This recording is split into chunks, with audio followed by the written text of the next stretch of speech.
So, will this little HT give Baofeng a run for its money in the entry-level ham HT market?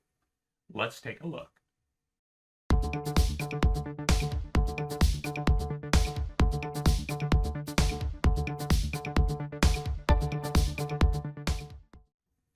Hi, and welcome to the Gadget Talk channel, where we do reviews and how-tos on a variety of electronic gadgets that catch my eye. As always, if you find this video helpful, please like, comment, share, and subscribe to the Gadget Talk channel. In this video, we're going to do an initial review of the newly released Quansheng UV-K5 ham HT. While not on Amazon as the Quansheng K5, it is there listed as the Quansheng UV-K5. They're the same radio. The K5 is interesting in that it has some very cool features that other radios at this price point don't have. As we'll see in a few minutes, it has an airband receive, 2 scan lists to help you manage your scanning tasks, an easy-to-access frequency scanning mode for both frequency and CTCSS tones, over-the-air frequency copying between radios, as well as a wideband receiver with the ability to transmit across most of the band. It also has the ability for users to select the area of the world they live to set the transmit limits to match their country's band limits to help avoid out-of-band transmissions. I plan to do a follow-on video to discuss some of these features in more detail. I'll link that below and in the end card to this video. In the meantime, let's take a look at what you'll get and do a tour of the UV-K5 HT. Here's the box that the UV-K5 comes in. It's not a very big box, but we'll see what's inside. First two things we'll look at here is the belt clip. It's got a strong clip on it here, metal embedded in the plastic for the clip, and it connects to the back of the radio. We'll look at that in just a minute. And of course, the ever popular wrist strap. This is the USB-C charging cable that came with the radio. It didn't come with a charge cradle. It comes with this cable instead, so that makes it pretty handy. I've got a whole box full of cradles. They're kind of a pain in the neck to manage, so it's good that it's chargeable via a USB-C cable and that it takes up just a well of a lot less room. And as with many Chinese radios, it comes with a little wired headset. It has an earplug, a little foam cover looks like is buried in here, and then a push-to-talk button that it connects to the accessory port on the side of the radio to allow you to operate the radio a little bit more discreetly, or have it clipped to your belt or to backpack, that kind of thing. Next, it has the antenna, and it's pretty typical, flexible little rubber ducky antenna. And then here it has the socket side on the antenna, as with most of the Chinese radio, and then some printing on the inside that gives the frequency range, and it's basically a dual band antenna. So here's the radio itself. It's a little bit smaller than some of the radios. It fits nicely in your hand. It's got an interesting styling, so the speaker is down here, the microphone is down here, and then as with many radios, it has the various quick keys here on the number pad. But it also has a function key here. And so to access those, you would press the F key and then 1 to change bands, F key 2 to switch from the A to the B register, F key 3 for VFO or memory or channel mode. The NOAA is on channel 5 or on keypad 5. 6 is the power key, high, medium, and low. Box controls there on 7. And so forth. So that makes these pretty easy to deal with just using the function key. Now it also has the menu button up here, which is labeled as A, and then up and down, which are also labeled as B and C, and then the exit button right here, which is labeled as D. And we'll look at those a little more closely with the power on in just a second. On this side of the radio, we have the accessory ports. So it's that K1 style connector. And then by folding up on this side, we have access to the USB-C port. On the back, we have a slide on the battery here for the belt clip that we just looked at. So it snaps in as opposed to screws in.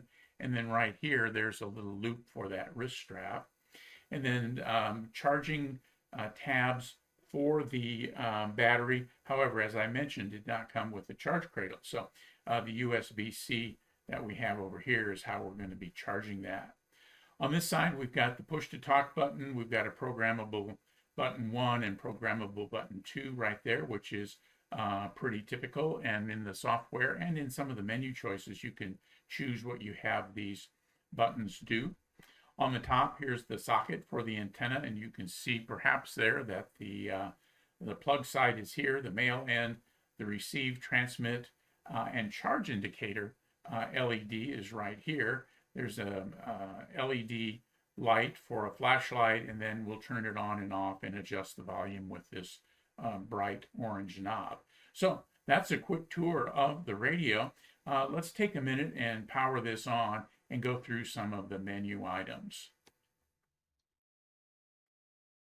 So we'll turn it on here.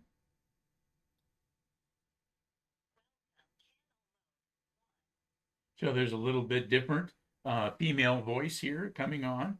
Tells us we're in channel mode and the channel that we've got selected.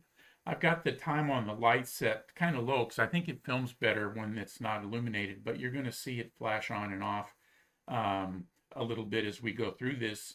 And so that's kind of what it is. It didn't have a brightness control that allowed always on. So please bear with me as we work through this. And so to use the function button that I just mentioned, if we wanted to change from register A to register B, we would go function 2, and then you saw that the little caret moved from the upper to the lower register, and then of course to move it back, we will just press the function and move it right back. It has an FM tuner. Again, we can use the function key to access that.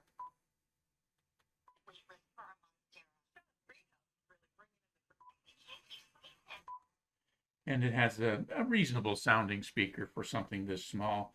Won't linger there long for copyright reasons. And so we can also work through our band. So let's go first to move into the VFO mode. So function, VFO, and then function band. We're in the 220 band now. We're up to band 6, which is up at 435. Band 7 is 490. Now we've slipped down to the lowest band. You see it says F1 right there. And so we've got the 6-meter band. The air band, also notice that it's shifted to AM right there. Right there.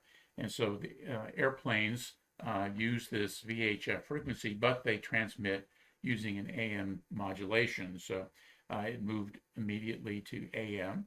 So we'll go here again, F3. We're up at the 2-meter band, F4, 220, and that's where we started. And so to go back to our channel mode, we can go F and here, and now it moved us back to channel 1 in the channel mode. We can set the thing to scan. Right now, I don't have any scanning set up.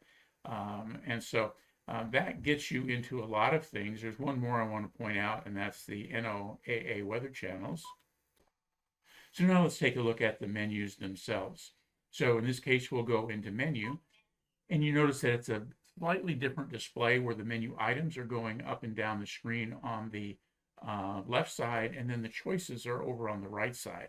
And then like with most radios, as you just saw, it changes back to your channel or VFO mode if you're not acting on the menu right away. So we'll go back to menu, and we'll work our way down. So there's squelch, step, transmit, power. And then as with most of the Chinese radios where we're dealing with these menu items, you press menu again, the little caret moves to this side, and then we can use the up and down to make changes. So if I wanted this on medium power, I'd set medium, press menu again.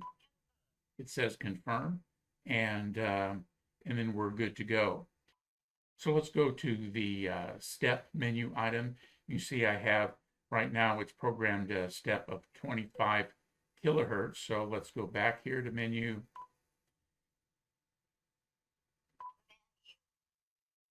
Select that. And then I can make changes using my up and down. I usually step it at the lowest rate, so I'll confirm it. And then just linger a moment and it'll go out of memory mode. Or you can start working your way down the other memory items. So there's the DCS and CSS stuff, shift deviation, the amount of offset. As you can see, I have not programmed anything here on the radio. It's got how it comes out of the box. And so it's got a shift deviation and an offset that isn't American related. We've got wide, narrow, and the usual things you're used to seeing, to include, the memory channels, power save mode, and box controls, and so forth. We're going to go through the menus in a separate video a little later.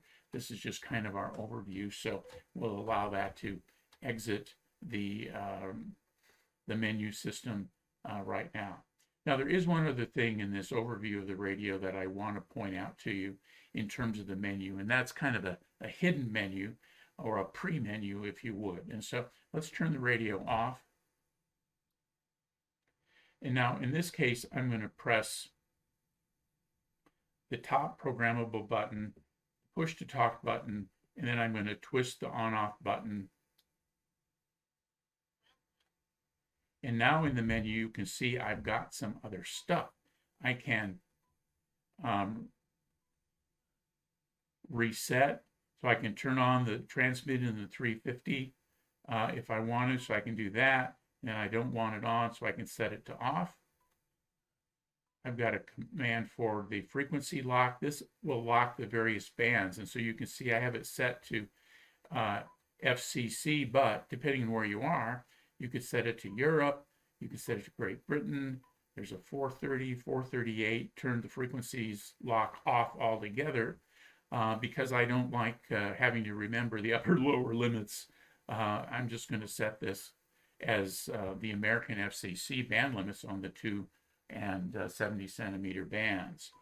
I can turn transmitter off on these various other frequency ranges, and I have gone through and I've turned that off.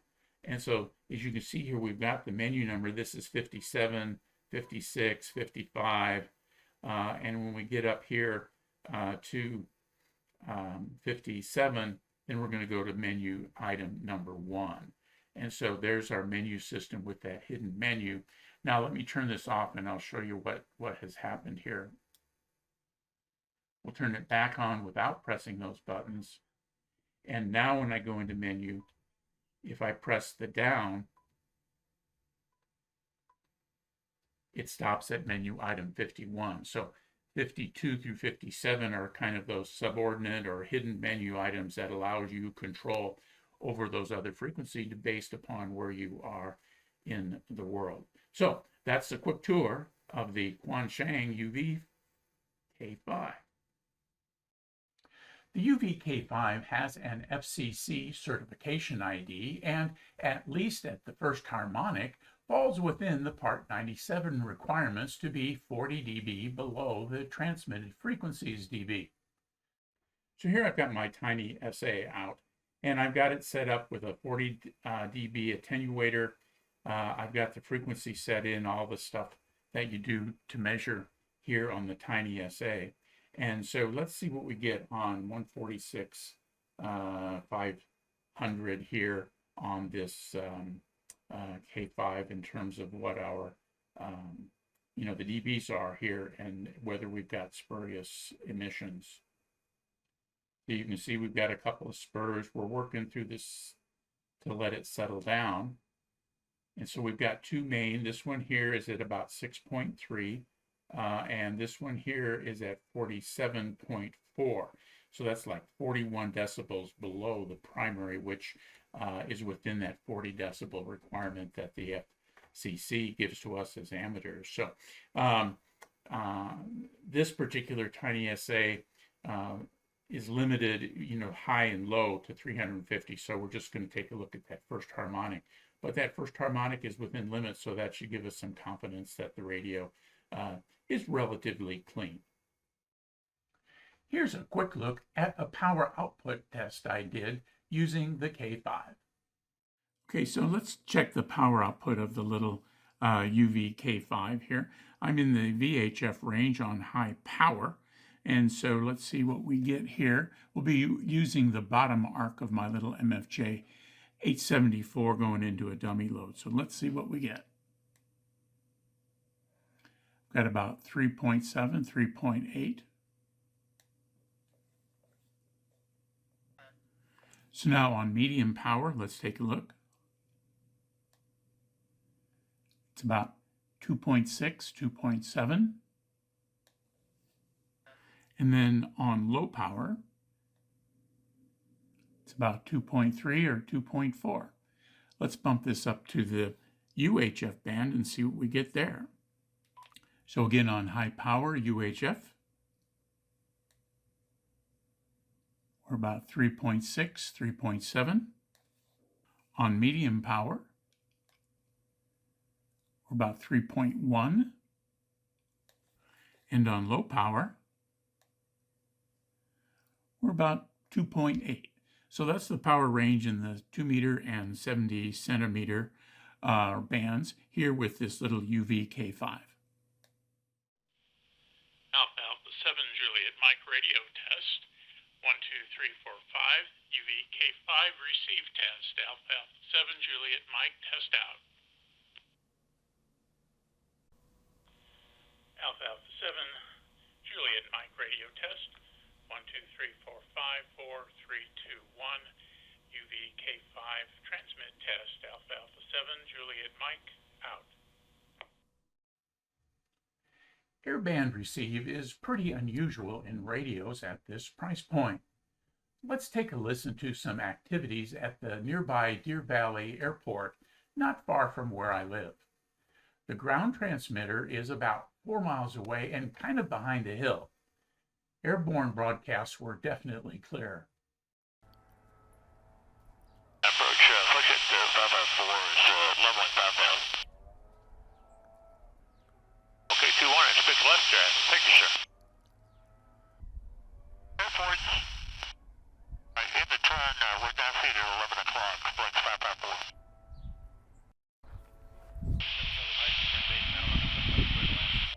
Turning base now, and clear to land, 7 left, 17 Charlie Mike.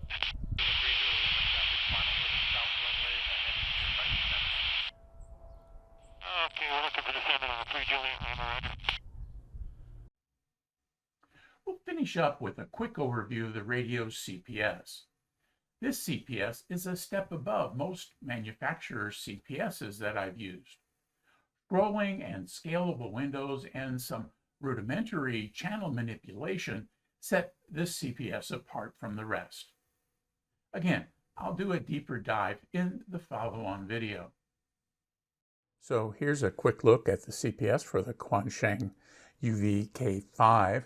And as it's come up on the screen, you can already tell that it's a little bit different from some of the other more plain vanilla style of CPSs. You can see the window is maneuverable, it's scrollable, it's sizable. All of those things are really very good for this particular CPS. As always, when we do this, we want to start with the device manager, and we're going to come into our ports, make sure that we've got the serial port identified by its COM port number. In this case, it's going to be COM port number 3. So that's good. We'll move that out of the way. And then in terms of the program itself, we've got the typical drop-down menus here at the top. For file, we've got open, save, and so forth. Device, we can read in and write out. Settings, we're going to set our COM port, password, and language. Windows, we can either tile or cascade the various windows. And we've got a help about. And then we've got the tree over here that gives us access to the various things that we're going to be taking a look at. And then we've got some quick icons here with read in, read out, save and save as well as opening in an existing file. So that's the software. Let's just take a quick peek at what the radio comes with. I've got the radio connected via a programming cable and the radio is turned on. So let's start here with our COM port setting, and we're going to get a drop down, and it senses that I've got COM 1 and COM 3 on the computer. I'm going to pick COM 3 and go into the connection, and then I'm going to read in. So I'll click the read in icon here.